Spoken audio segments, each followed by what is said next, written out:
A rare sight has returned to California's Lake Berryessa for the first time since 2019. Well, Jess, a mesmerizing scene is taking place in the North Bay. For the first time in 6 years, the round spillway at Lake Berryessa is active once again. In early July, a team of freshwater researchers conducting routine sonar mapping in Lake Superior stumbled upon something unexpected: anomalous, perfectly circular holes spread across sections of the lakebed. These holes, some stretching as wide as 15 feet in diameter and plunging to depths of several feet, appeared in symmetrical patterns with no immediate natural explanation. The discovery was both captivating and unsettling, not least because of Lake Superior's reputation for swallowing ships, aircraft, and even entire communities into its cold, dark depths. With a legacy steeped in mystery and lore, the Great Lake had just added a new chapter to its enigmatic history. Before we start, smash the like and subscribe buttons for more updates. What made these holes even more perplexing was their structural consistency. Unlike random geological depressions formed by erosion or glacial scouring, the edges of these holes were clean, defined, and smooth, too geometrically precise to be brushed off as a quirk of natural sediment shifts. The surrounding lakebed remained undisturbed, further eliminating the possibility of typical underwater landslides or seismic activity. These features were also located well away from known shipwrecks, underwater infrastructure, or pipelines, ruling out any immediate human intervention or accident as a cause. Scientists initially detected the holes through multi-beam sonar imaging, which revealed large clusters of these formations scattered across several square miles of the lake's floor. Curious about the phenomenon, the team deployed submersible drones equipped with high-resolution cameras and sampling tools. What they observed through the lens added to the mystery. The holes were not only devoid of debris or sediment, but also exhibited unusually cold water currents flowing from their centers, as if something below was interacting with the lake in real time. The implications of cold currents being funneled through the holes were significant. Lake Superior, already one of the coldest large lakes on Earth, is a stable thermal body with layers that generally do not allow for abrupt cold fluxes from below unless there is a geological anomaly, like volcanic activity or subsurface gas emissions. Yet geological surveys have shown no active fault lines or volcanic vents in the areas where these holes appeared. The region beneath the lake is primarily composed of ancient Precambrian rock, largely inactive and stable for millions of years. This contradiction created a storm of questions among geologists, limnologists, and hydrologists alike. Researchers began cross-examining old sonar maps and underwater photography archives, hoping to find clues or past documentation of similar holes. What they found was inconclusive. There were a few blurry sonar signatures from decades past that might suggest faint depressions, but none with the clarity or extent seen in this recent discovery. This led to speculation that the holes might be a recent phenomenon. The idea that something new was actively reshaping the lakebed was both thrilling and alarming. If these holes were forming now, why? What mechanism was responsible? And could it pose a threat to the fragile ecosystem of the lake? Lake Superior is not just a geological marvel, it is an ecological sanctuary. Home to hundreds of aquatic species, including the rare deep-water sculpin and lake sturgeon, the lake supports a unique food web. Changes to its sediment structure or water temperature can cascade through the system, disrupting delicate balances maintained over centuries. The discovery of holes emitting anomalously cold water raised concerns among biologists. Were subterranean currents altering the temperature gradient in a way that might affect spawning grounds or nutrient cycling? Could they be introducing mineral elements or gases previously sealed beneath layers of bedrock? Some scientists began to suspect the possibility of methane seeps, similar to those found in ocean floors, where microbial activity generates methane that pushes up through sediments, forming pockmarks. But methane seeps usually accompany signs: bubbles, microbial mats, or sulfuric smells that were notably absent here. Even more intriguingly, the water sampled directly above the holes showed no signs of methane or hydrogen sulfide, compounds that would be expected if the holes were acting as vents. Instead, the water was extraordinarily pure, colder than surrounding areas, and chemically indistinct from the rest of the lake's lower strata. It was as if something was pulling colder, deeper water to the surface through narrow funnels in the lakebed. Adding another layer to the mystery was the arrangement of the holes. Satellite and sonar mapping revealed a strange regularity. In several clusters, the holes were equidistant from one another, forming hexagonal or grid-like patterns. In nature, such symmetry is exceedingly rare, typically occurring only under specific physical laws, like crystalline formations or honeycomb structures formed by insects. But here, on the undisturbed floor of a lake that predates modern civilization, it defied known natural processes. Some compared it to the infamous fairy circles found in African deserts or deep-sea pockmarks that sometimes outline ancient, long-submerged human structures. Though no artifacts or signs of past habitation were found, the precision continued to trouble researchers. The scientific community quickly mobilized. University labs, federal geological agencies, and private marine technology firms began collaborating to analyze the data.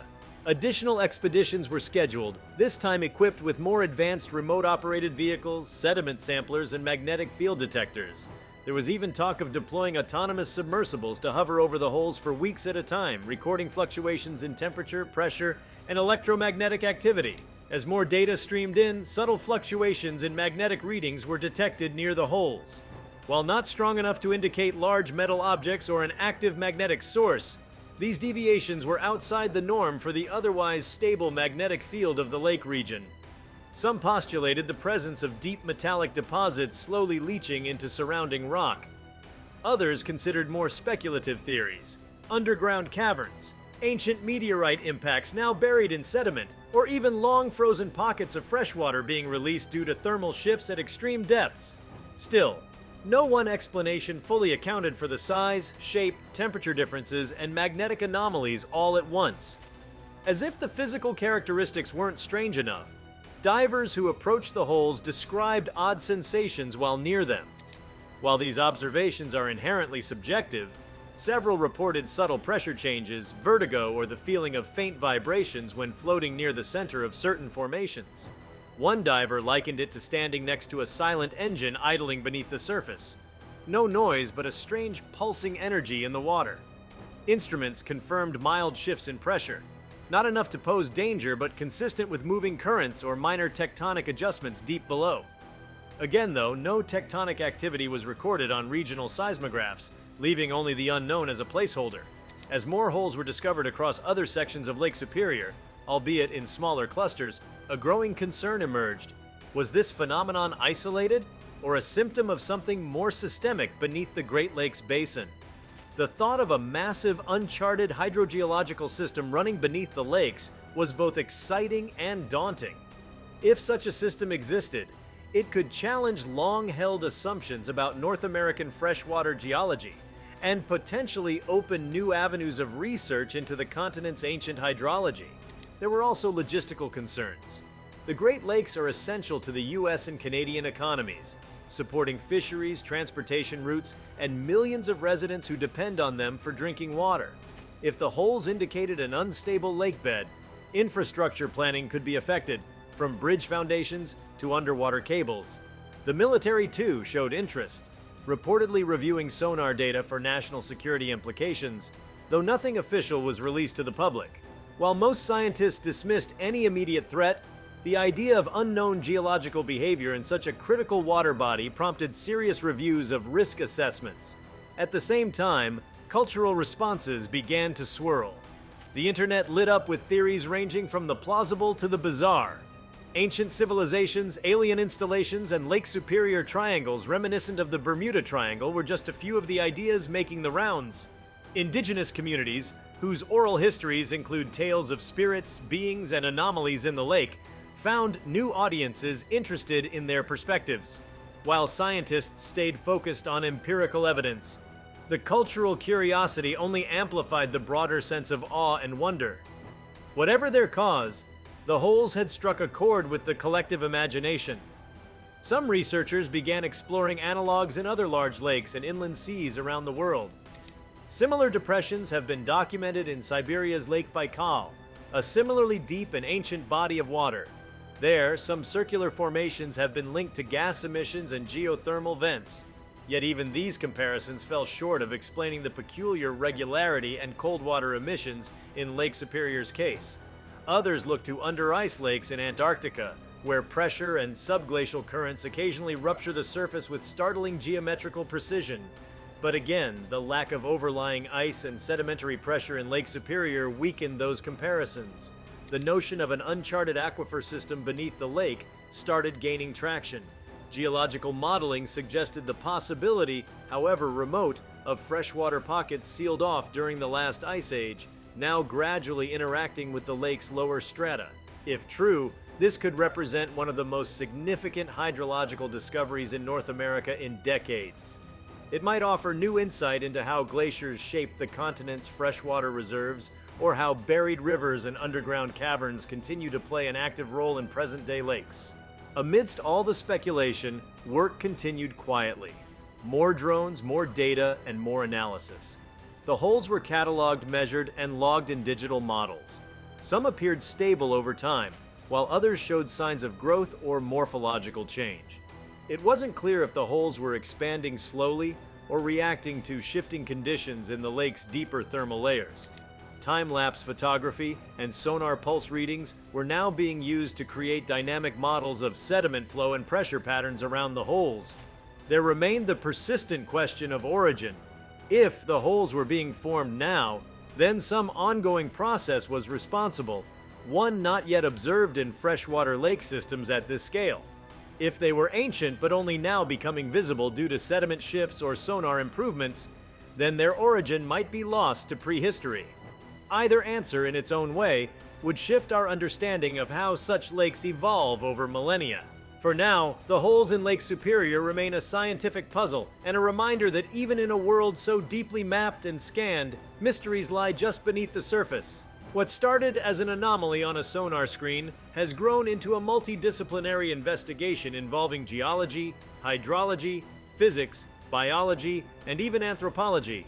Each layer peeled back reveals deeper complexities, and with every new measurement comes the realization that the lake, vast and silent, still guards its secrets closely.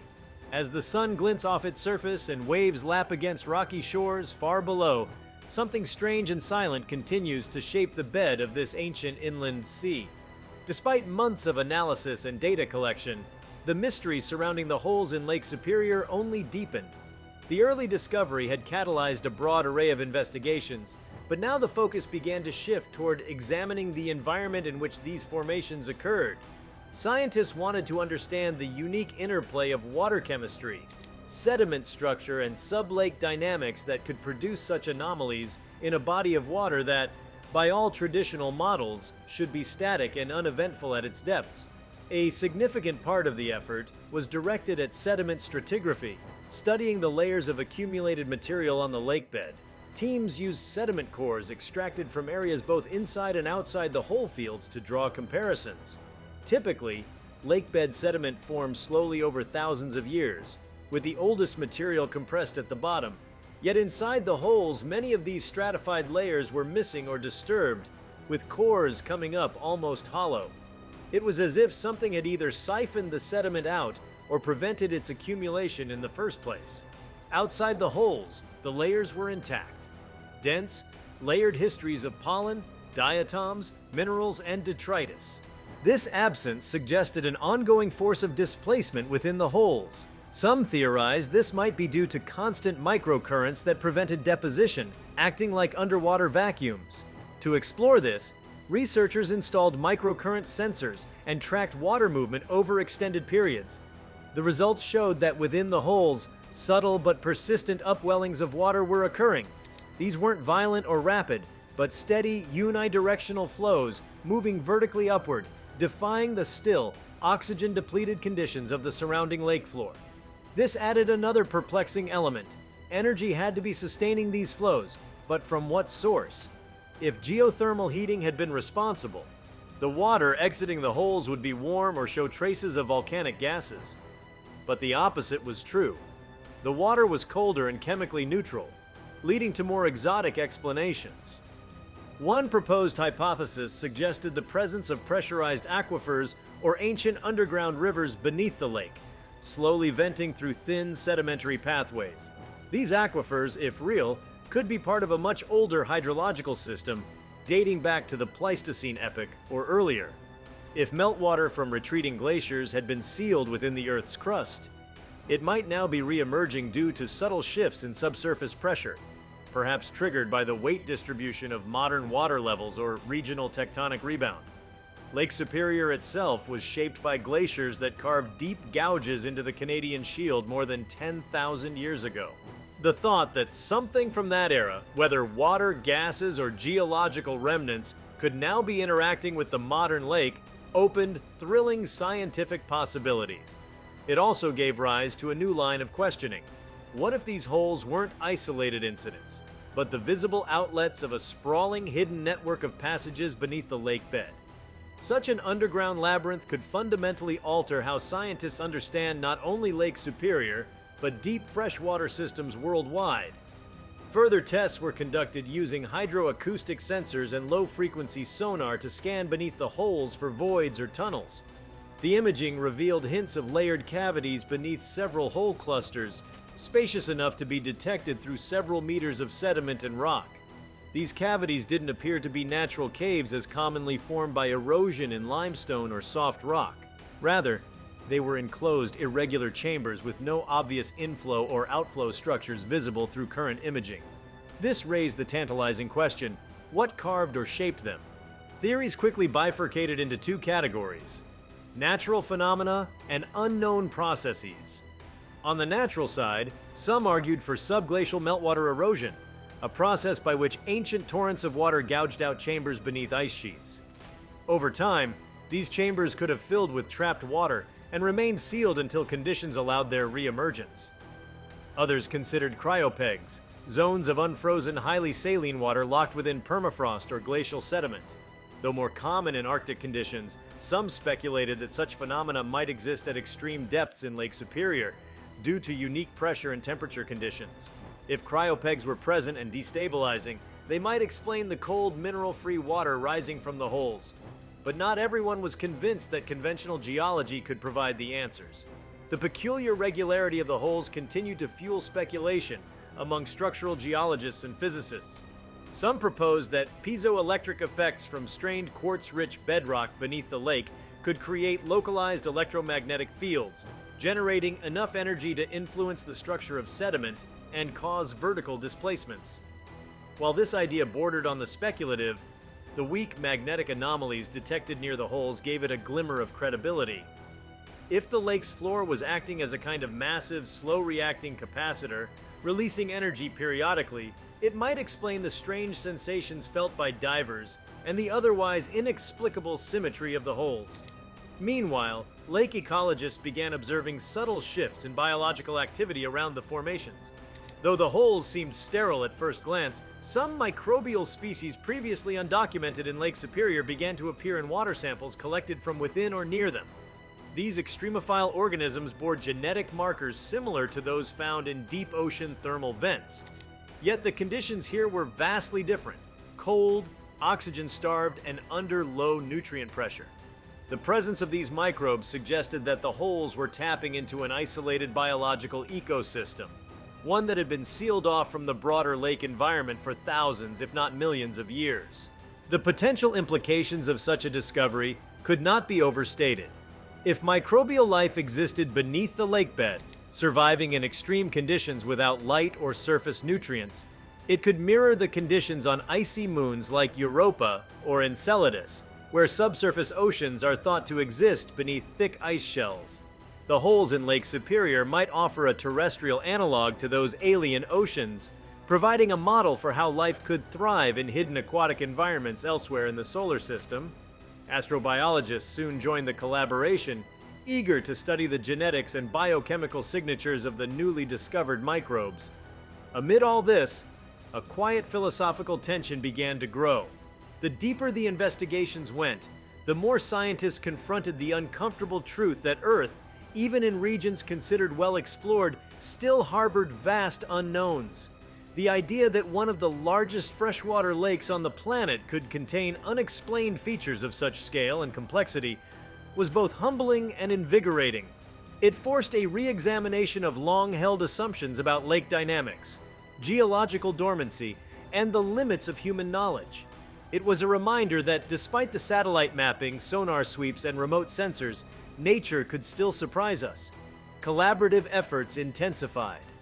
A multinational task force began planning long-duration studies around the holes. These would include the placement of anchored underwater observatories that could monitor everything from microcurrents and magnetic activity to microbial populations and sediment shifts. Engineers proposed building neutrally buoyant platforms capable of hovering directly above the holes, powered by solar surface buoys, transmitting data in real time. Funding began to flow from both governmental and private research foundations, all eager to stake a claim in what could be the beginning of a paradigm-shifting discovery. If you like this video, please give it a like and subscribe to our channel. Also, leave your comments below and tell us, what are your thoughts on these holes? What do you expect will happen next? We want to hear from you. Thank you for watching and see you next time.